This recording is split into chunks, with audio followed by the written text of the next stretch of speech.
Hello everyone and welcome back to my channel. Today is going to be a different video. Today is the 5th of November of 2023. I was going to film this now, obviously, and post it today. I'm not going to do that. I'm going to wait because I think it goes hand in hand with another video that I have coming out 17th. I think 17th is a Friday. I'm really not sure. But if it is a Friday, then it'll be coming out the next Monday. But if it's a Monday, then it'll be coming out Friday. I've been trying to get better on a schedule with that. So yeah, but today is going to be listen to my sermons, my devotionals, stuff like that. This morning, today's Sunday, 5th. I keep doing that. But I want to talk about my testimony. But also I'm doing that before anybody wonders what I'm doing. I am going to be going through my seeds. I'm not going to be like saying what I'm doing. I'm going to be organizing them. It gives me something to do while I'm talking, which, if you haven't noticed, it's better for me to do. I can try to move you guys back, or I can back up a little bit. Either way. But yeah, I'm going to be going through my seeds and talking about my testimony with everything. God, the church, where I'm at, what's been going on in my life with everything, and yeah. But I think this goes hand in hand with the video that I have on the 17th. So, let's get into it. I really don't know where to start, but the best place to start would be my upbringing. I was in church all the time. My mom worked in the day school, or the kids program with the church, so I was there a lot. I started doing the Rangers, the Royal Rangers, which, if you don't know what that is, it's been a while, but I don't really know how to explain it. Like, it's kind of like Boy Scouts in the best terms that I can put it. Kind of like that. You get different badges, you get things, kind of just proving that you were where you are, and we stopped. I was doing that, and I had a lot of fun with it. We stopped going to church on Sundays because of issues that my parents were having with people and things like that. Or more issues that we believe other people to have with them. But yeah, that was a thing. But we still went on Wednesdays for the Royal Rangers, but it really stopped once I really stopped when they changed it, but I really disconnected from it. Before that, when I went to the JBQ, which Junior Bible Quest, for anybody who doesn't know, you do now. But I went there for a few weeks, I think. It wasn't that long. But I thought it was going to be a little bit different than how it was, but I still went into it with an open mind, and I was like, hey, this is going to be a great chance for me to learn the Bible and everything else. I wasn't really prepared for, I was younger too, but I mean, everybody had been together for so long, and they'd all grown up together, did things outside of church, and knew the Bible with this same program that had been going all the way up. I came over there not really knowing a lot, and trying to answer, or knowing some answers, and not saying anything, or not wanting to,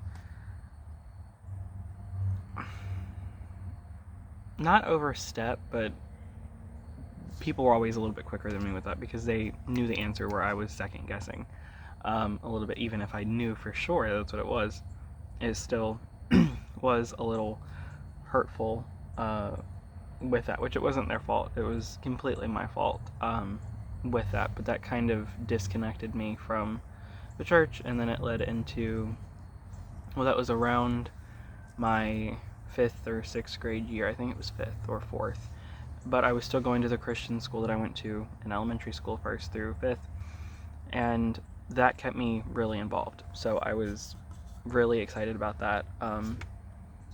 I learned so many great things there, a lot more than I can cover in this video. So anybody who went there, thank you guys for supporting me in my journey and being a part of my journey onward. After 5th grade, I actually think it didn't start before that, no.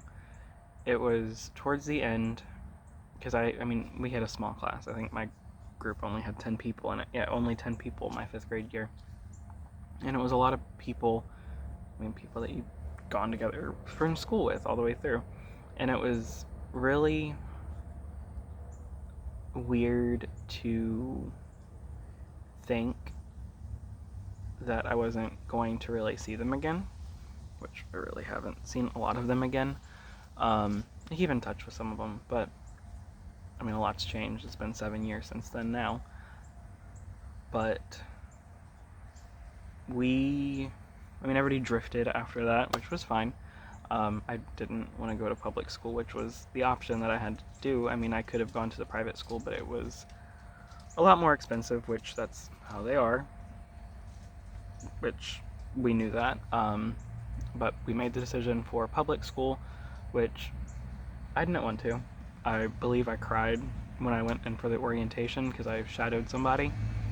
I did. I cried a bit. I was not wanting to do it. I just wasn't ready. I still kind of had hope that I was going to be able to go to the other one, the Christian middle and high school. That wasn't able to happen. But I went into middle school, and yeah, it was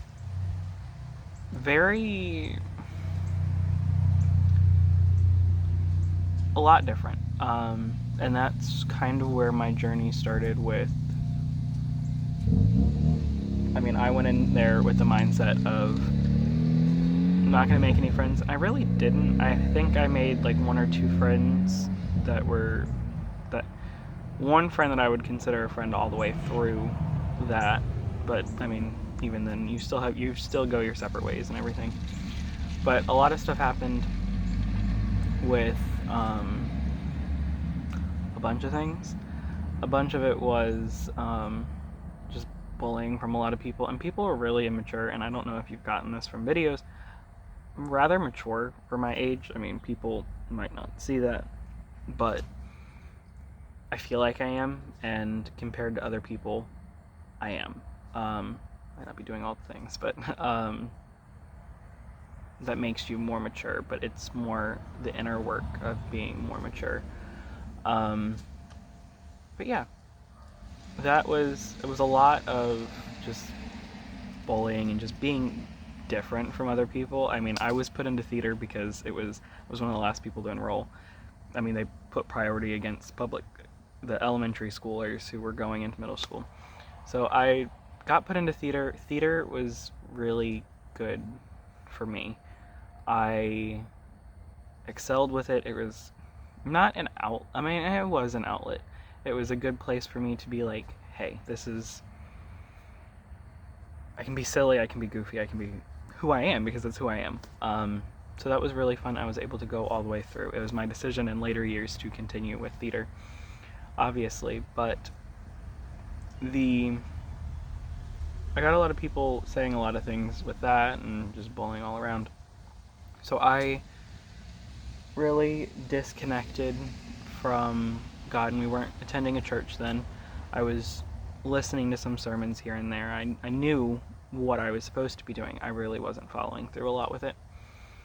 So disconnected from all of everything with the church, which I'm not excited about. I mean, that was what it was, but I see how it also helped me later.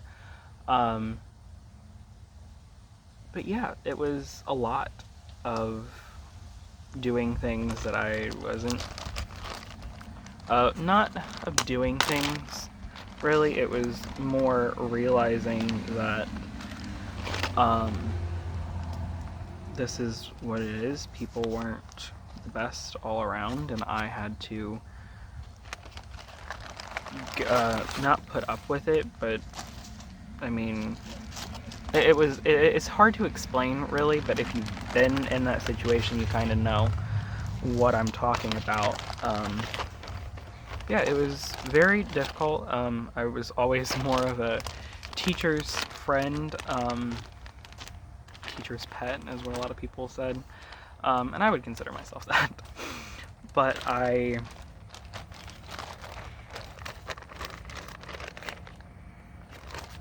mean, I did all of that, and 6th grade was a decent year, but it was really when I started pushing myself from God. My great-grandmother, my dad's side, and my nanny had passed away my 5th grade year. I think it was like the week before school started or the week after. It was one of those two. I think it was the week before, though, and that was really rough with everything. And I guess me being kind of younger, I was like, I mean, I had the comforting mentality already, but it was more of how, and I still get this way with loss, which I think I kind of touched about in the video last week. If not, you can check it out. Or on the 17th, you can check it out. When loss happens, especially when it's somebody who's close to you, or any loss in general, you question God. I mean, a lot of people do. I don't condemn it. I mean, I feel like it's normal. A lot of people do it. Whether they admit it or not, I wouldn't really know. But yeah, it was very difficult to go through all of that with everything, and then that was the last year there, so I didn't really push away then because I still had that, but then making the switch from that school, leaving friends and like the family that I had grown to enjoy and really be okay with. It was a lot to go through that, and then going into middle school, and it was just, yeah, like I said, I disconnected myself from God, not trying to fit in any way, but it was more questioning him of being, how can you let things like this happen? And I do think everybody goes to that point as well. You get to that point and you're like, how can I let this happen? Or how can you let this happen? You're a God of good things. You're a God of everything.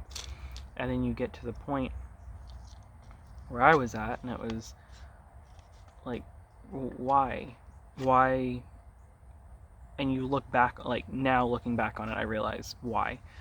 But and I'll touch more on that later, but it was more of the decision. I don't know, I always look at things like this. Everything that we do, like every choice that we make, is a test.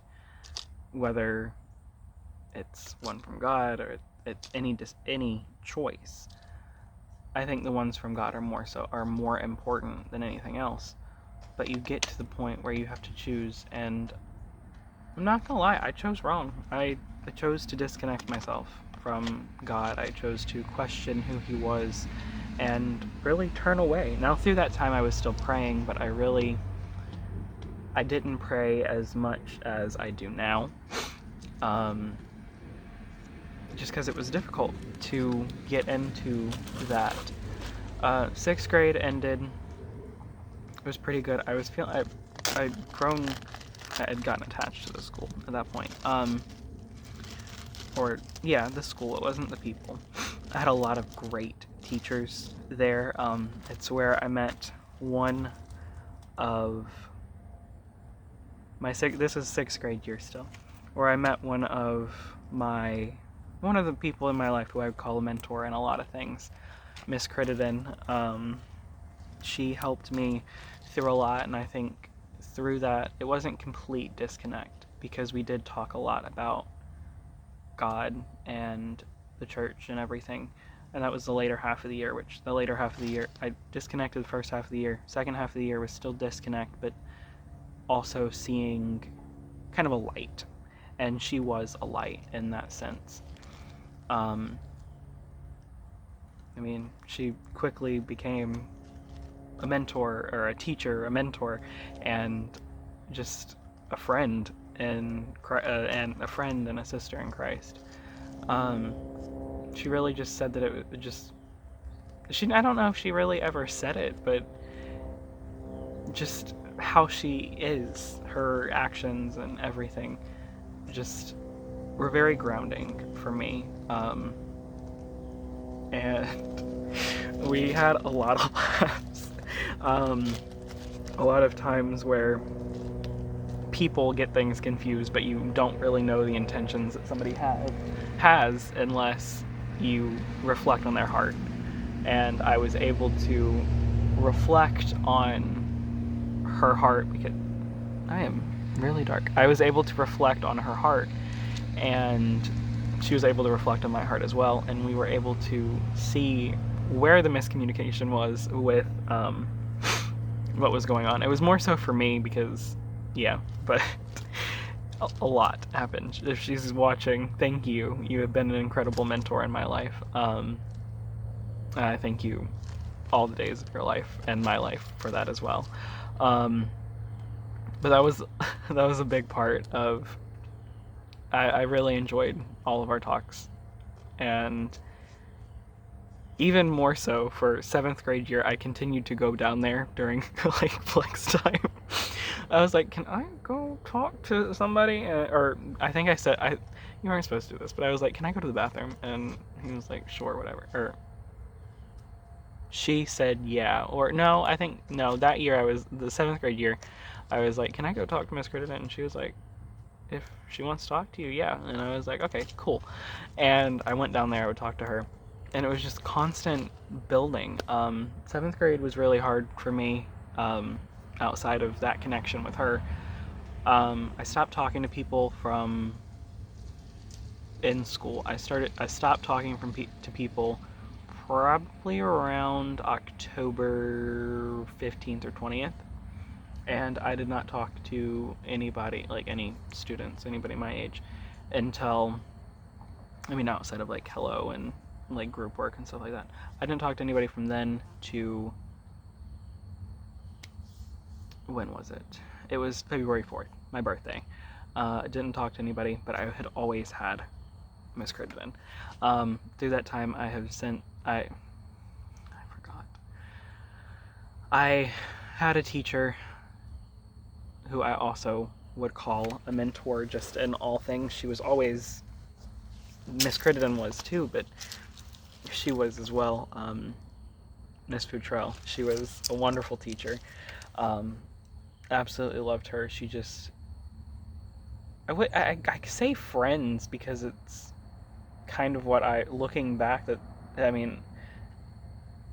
that's what it was in a sense to me, was, or a mentor, really. She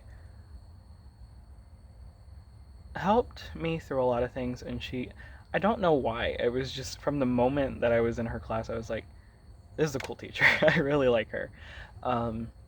That's what I did. She was always incredible. She since passed away, I think, in 2022, May 2022. She passed away, and that, it was difficult to hear that she had passed away because, like I said, being a mentor in my life and watching someone like that pass away, it's hard. It really is difficult. But that's where it was. It wasn't really, it was just somebody that I could talk to. Love of animals, love of all things, plants, animals, and that's what I shared. So I had that side from her, and I didn't really know about farming. I knew I wanted to do something with animals, but I wasn't really sure where that would lead. So I continued doing that, talking to her. Didn't talk to anybody really outside of group work, like I said, until February 4th. So that puts you almost at the end of the school year, which was difficult for me. I mean, not really. It was more of a time for me to get my work done and not talk to anybody. I mean, that's what you're there for, and a lot of people goof off in that sense, and I wasn't. I was getting what needed to be done. I knew it needed to be done, and it was going to get done. And I'll touch on this now, during those times of not talking to anybody, and all the way through middle school, I would get off the bus, or after getting picked up, I would get home, and I would do the dogs. I let them out, and I would walk them. I think it was probably about 1.5 miles each day. And that, in and of itself, was really good for me. I talk out loud to myself all the time. People who know me really don't hear it because I do it more so when I'm alone, but I bounce ideas off myself all the time, and I'm talking to God. I'm constantly talking. I wasn't talking to God then, but I was still talking to myself. I knew I was, I guess, yearning for a connection, and I was trying to find that in myself. So that really helped me with everything, was that 1.5 mile walk every single day. Now you get to, sorry, I'm really going through this stuff now. You get to the point of ending 7th grade. It is what it was. I missed it, talked to everybody. And then you go into 8th grade, and I still went down to see Miss Crittenden. I still went down and saw Miss Futrell. I still talked to the people who made an impact in my life, whether they knew it or not. Back then, they all did. So I continued talking to them, and what really made me set on wanting to be homeschooled back then, or not really be set, but kind of getting my mind in the right mentality to do so. I feel comfortable talking about this because I've talked about it before. Miss Boggs, 8th grade physical science teacher, she was more old school, which I guess a lot of people my age don't like. I didn't really mind it. She was a wonderful teacher, but very wonderful. But everybody said, if you have Miss Boggs, you're not going to like her. And I guess I kind of went into that mentality because so many people had said it. I was like, oh, and I found out that I had her, and I was like, oh, I'm not gonna talk to her. She's a bad teacher. That is what it is. I'll be okay. I'll just try to go through, fly under the radar, whatever. That's not what it was. She ended up being an incredible mentor in my life as well. And helped show me a lot of things about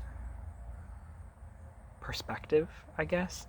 It was looking at everything and because I quickly found out, having that mentality and being like, oh, I don't hate because it's a strong word, but dislike this person based on someone else's opinion, and then realizing that it's not true, that their own opinions were biased because they were not a good kid, but they weren't, I don't know how to explain it. They weren't the best behaved, I guess.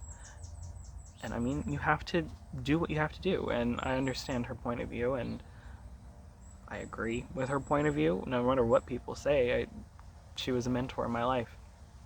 A lot of people were, people that I haven't mentioned in here, but these are the ones that stand out most to me looking back. I went into that mentality and I was like, oh, nobody likes her, so I'm not going to like her either. So I went along with everything, quickly found out that wasn't the case, and I was like, okay, I had a moment of self-reflection. It wasn't with God. It was not to that point yet. But I had a moment of self-reflection, and I was like, this is not right. You based your opinion off of what somebody else had said, and it steered you wrong. And I was like, okay, I'm not doing that again, because it's not right. That's not fair to the person who you are dealing with. So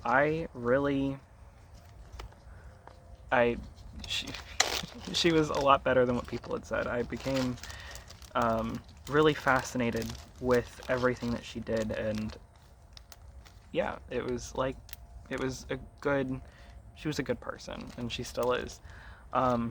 B, we started bonding when she started talking about bees, but I also had a love for science. But we started talking about bees, and I was like, that is really cool, and I've always loved animals. So we started talking about bees, and we started talking about a bunch of other stuff, and she became a mentor in my life. Not because of that, but the big thing was partly because of that, but it was good to see that from me, and from everything, was to see that someone else's perspective was not who they really are. You can't judge somebody based on someone else. You have to do it. You don't judge people, but you have to take into account different things, and you have to be open to seeing their side of things. And I was not. I'm not gonna lie, but I understand that now. Looking back, there are multiple verses in the Bible that are telling you, don't judge, lest you be judged. And a bunch of other verses that I cannot even begin to quote, and I probably don't even have the time to do that right now, but it was all of that, and it was just like, whoa. So that really started me on the journey of doubting a lot of things. COVID happened that year. It was 2020. Was this following spring. My 8th grade year was 2019 through 2020. And that really disconnected me with everything that I'd known. It really, and I think COVID. I really strongly do, because it's brought me to who I am today.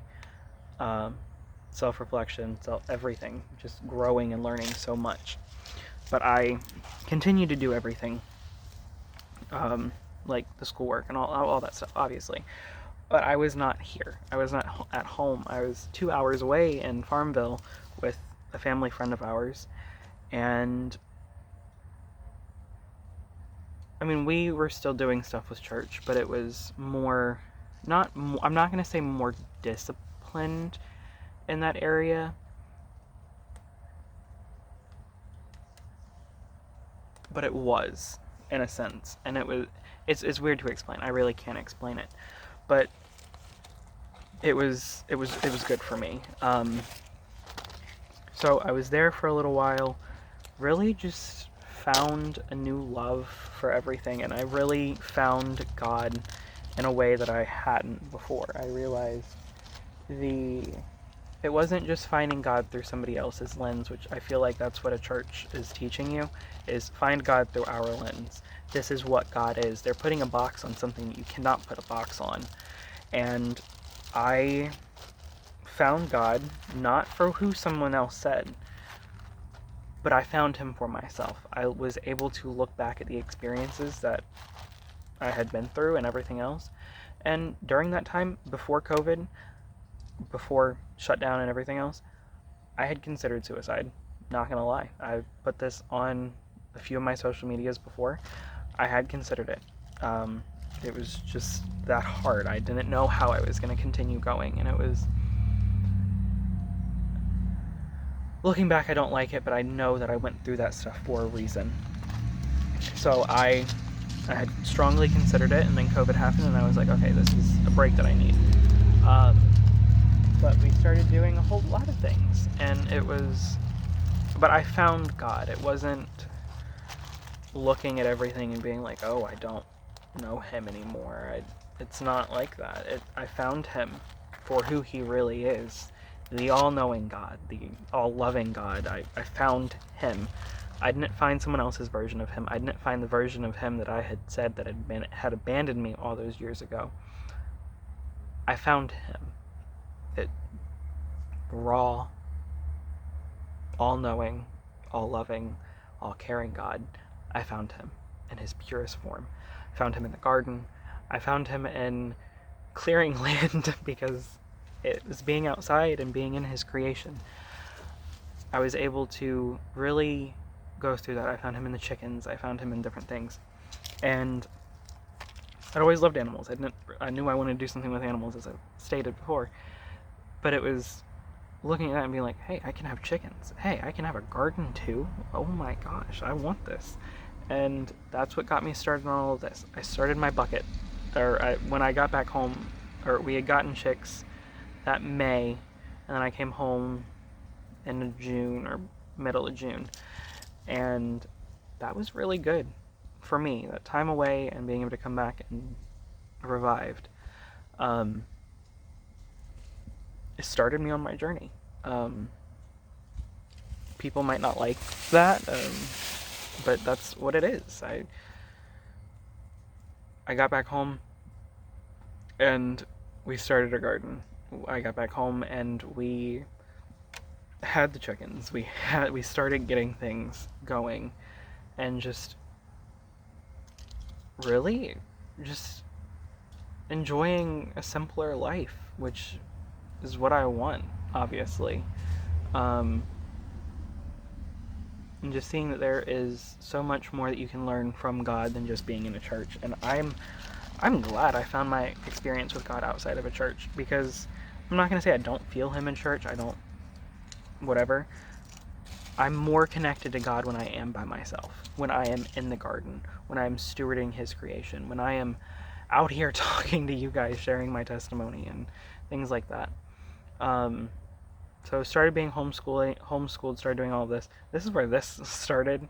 Started from an idea of wanting to document what I was doing. I always loved this. We all made YouTube videos way before. I won't go into those because I didn't like post them or anything, but like I had things like on old tablets and everything. I enjoyed doing this even from then, and then I enjoyed theater, so this is my way of doing theater, just in a more raw environment.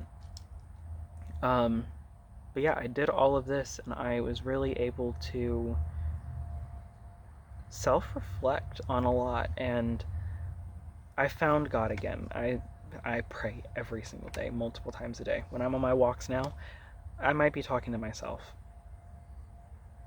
Probably 25% of the time instead of 100%. I'm talking to God. I start the conversation and I'm just, God, this is a conversation with you. I want to honor you. I want to glorify you. I want to sing your name from the rooftops, even though I can't sing worth anything. I walk around the neighborhood on Sundays usually after I've listened to my devotionals while doing the dishes, because I need something. I don't need something to do, but it helps me with doing something else and still listening and all that. Walk around and I am singing some worship music. I am doing all the things, and I'm still learning from God. You never stop learning from God. But I've learned so much with the garden and everything.